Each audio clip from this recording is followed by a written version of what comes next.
Yung mahalaga ho dito nating tignan is the political capital. At pag hindi ho ito natugunan ng administrasyon, ay pag nag-run na naman ho ng panibagong survey dyan, automatic ho lalabas ho dyan yung hamon pagdating ho doon sa responsiveness. Ang politika ho is the governance. Sa totoo lang ho, from poor governance to no governance at all. Yan ho yung sasabihin ko dito sa bagal ng pagresponde at yung hindsight ng ano po pangkasalukuyang pamahalaan pagdating ho ito dito sa ganitong klasing krisis o ganitong klasing sitwasyon. Ayaw nilang tanggalin yung VAT pero sa totoo lang pag kinumpute ho natin yung 12% VAT ho mas malaki pa ho yung revenue ng government ngayon na papasok. Sinabi po ng dating political advisor ng Pinoy administration na si Ginoong Ronald Llamas, natanong kasi di ba, krisis ngayon sa langis, bakit raw inaatupag yung issue ng impeachment? Sabi po niya, kung hindi nag-11 days splurge si VP Sara sa kanyang multi-million peso confi funds at hindi raw na-corner si Kong Polong sa 51 billion na infra project sa iisang distrito sa Davao, edi sana daw may extra fuel subsidy. So, part daw po sila ng problema. Politically speaking, sir, ano bang tingin mo dyan? Nako, ang pinakapartiho ng problema ay yung kakulangan sa pananagot ng mga taong dapat managot doon sa flood control. Ito ay walang tawag dito, walang kapantay na sakit sa kalooban ng taong bayan sapagkat kitang-kita natin yung mga palyadong mga project. Pero bakit ganun din pagdating dito sa mga Duterte hinahabol kasi ganito, pero pagdating doon sa mga nagkasala sa flood control program at yung konkretong programa ng pamahalaan pagdating dito sa krisis na ito tila baga wala. May napanagot pero sila ba talaga yung taong dapat mapanagot? Nasaan yung mga quote-unquote yung tinatawag nating mga big fish? Nasaan na sila? Sino ba talaga yung mga dapat nating panagutin? O binigyan lang tayo ng mga taong sinampahan ng kaso para maapis yung nararamdaman ng publiko pero sa totoo lang lahat ng ito yan scripted o nasa isa tayong parang moro-moro na lamang. So yun ho yung nakakalungkot. Tapos pagdating dito hinahanap pa rin din at ang sisi na naman na playbook nila nasa mga Duterte na naman. Despite basically merong dapat na mas taong mga mapanagot dahil dito sa usaping o skandalong ito. Opo. Tsaka sinasabi po ng kagaya po ninyo ng mga political analysts na pag ang investigasyon ay nakatuon sa harap mismo ng pintuan ng Malacanang, naiiwas po at hindi po nadedirekta doon ang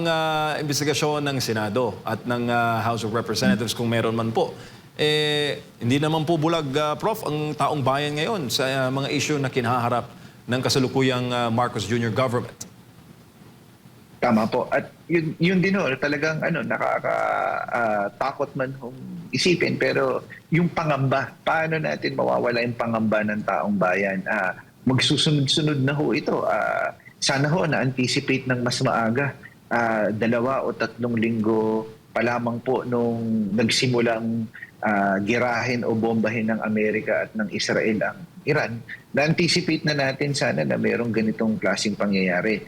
Napakabagal ho ng pagresponde ng ating administrasyon. At hindi lamang ho ito makukuha sa simpleng ayuda na pagbibigay ho. Kailangan ho natin at ito ay nagbuka ng malaking hamon kung paano ho ito i-address. Sa totoo lang ho, hindi lang naman ho tayo ang may nangangamba dito. At ang nakakalungkot dito lalo hindi ho natin hawak. Pero ano ho yung contingency measures natin? Ano ho yung dapat ho natin gawin? Lalo na ito ay usaping ekonomiya. Usapin ho ng pagdating po sa kabuhayan ho ng bawat isa. So yun ho napaka bigat ho ito nitong suliranin na to. At ang isang nakakalungkot yung pagkuble na walang suliranin. At ang nakakatakot ho gaano rin din ho katotoo yung mga datos na sinasabi din ho ng Department of Energy sa pangkasalukuyang estado ho talaga ng atin hong supply. At baka mamaya gulatan na lang at sasabihin natin ganyan. Kasi ang pinaka nakakatakot ho dito yung sabihin na wala nang paparating kasi hanggang ngayon walang makarating na na na supply ng langis galing doon sa mga nagpo-produce. So yun ho yung pinaka nakakatakot. At tandaan ho natin, papunta na ho tayo dito sa mainit na panahon. Mas dodoble ho yung konsumo at mas dodoble ho yung mga pagkonsumo ho ng kuryente. Kabuhayan ho ng taong bayan ang rito, ang nakasalalay ho dito at yung buong bansa ho din natin. Yun ho yung nakakalungkot na sana ho magkaroon ng konkretong aksyon at magkaroon ho ng konkretong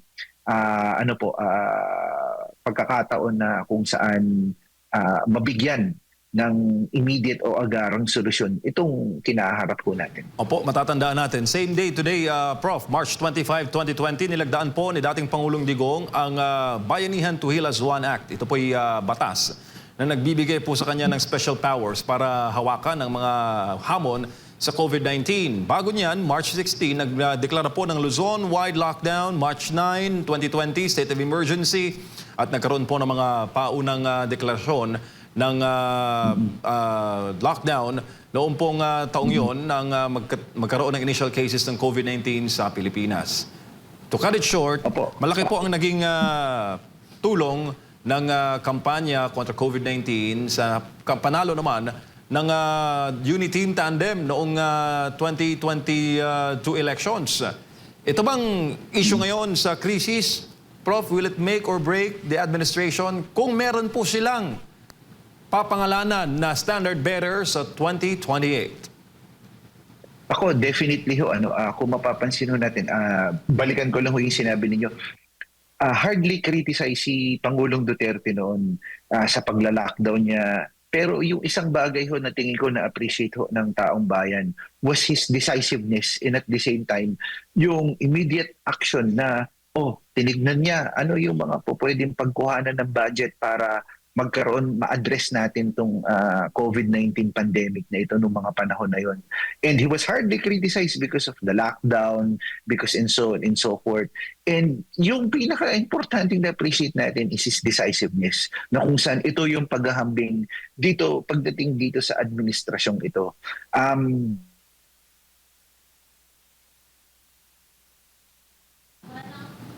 Prof, na-mute po yata kayo, Prof. Pa-unmute naman po muna. Opo, ayusin lang natin ang linya ni Professor Eric De Torres. Kanya pong kinikwento mga kababayan ang decisiveness, no? Yung agarang solusyon, desisyon. Okay po. Yes, Prof, on your take po. Okay. Okay po. So, yun ho, no? With regard to this, yung mahalaga ho dito natin tignan is the political capital. At pag hindi ho ito natugunan ng administrasyon, ay pag nag-run na naman ho ng panibagong survey dyan, automatic ho lalabas ho dyan yung hamon pagdating ho doon sa responsiveness. Ang politika ho is the governance. Sa totoo lang ho, from poor governance to no governance at all. Yan ho yung sasabihin ko dito sa bagal ng pagresponde at yung hindsight ng pangkasalukuyang pamahalaan pagdating ho ito dito sa ganitong klaseng krisis o ganitong klaseng sitwasyon. Ayaw nilang tanggalin yung VAT, pero sa totoo lang pag kinumpute ho natin yung 12% VAT ho, mas malaki pa ho yung revenue ng government ngayon na papasok. Pwede ho nating pigain. Tandaan ho natin, balikan ho natin ang panahon ho ni Pangulong Fidel Valdez Ramos.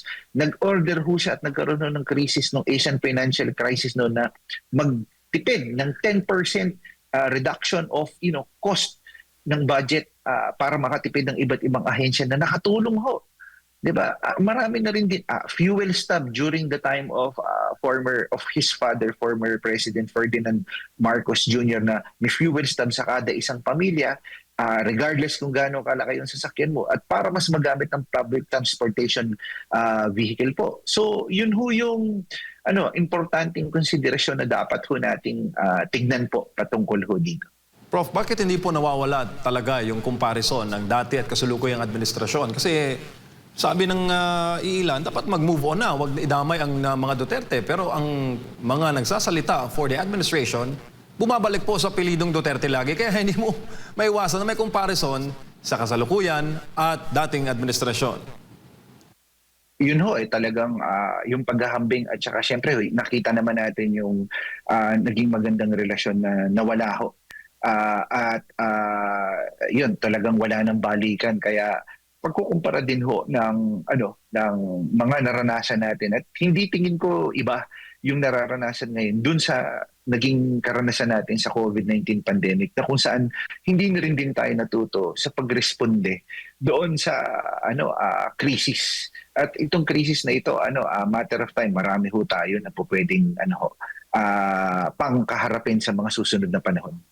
Opo, last lang po, Prof, na paksa. Sinabi po sa isang panayam kahapon sa Cavite nang magkaroon po ng illegal drugs destruction.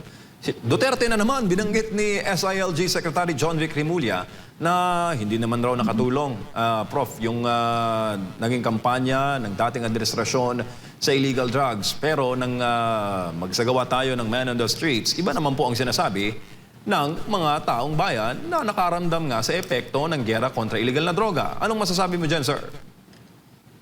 So, ayun ho, hayaan ho natin na taong bayan na lang yung magpasya. So, katulad ho niyan, mas nakakaalam at ang mas nakakaramdam po niyan ay yung mga common na tao, yung mga tao kung nagtatrabaho paggabi, yung mga tao pong nasa lansangan na nagko-commute. Sila ho yung mas, tingin ko, karapat-dapat na mas makasagot ho nitong usaping ito. At itong pahayag na to, sana merong basihan din na data-driven kung nagpa-survey man sila o nagkaroon sila ng konsultasyon sa pangkaraniwang tao na ginugugol ang kanilang mga oras sa kalye at nakaramdam ng siyang talagang paghahambing at comparison ng approach sa kontra ng laban tungkol sa droga nung nakalipas na administrasyon at ng pangkasalukuyang administrasyon. O Prof, huli na lang mula sa akin, ito ho bang krisis, hindi ko alam kung dapat ng tawaging krisis o Middle East crisis na lang. Krisis na raw, sabi. Oo, itong krisis ngayon ay possible magamit ba sa politika at politically speaking, kung hindi po ito matugunan ng maayos ng pamahalaan, magiging downfall ho ba ito ng Marcos administration?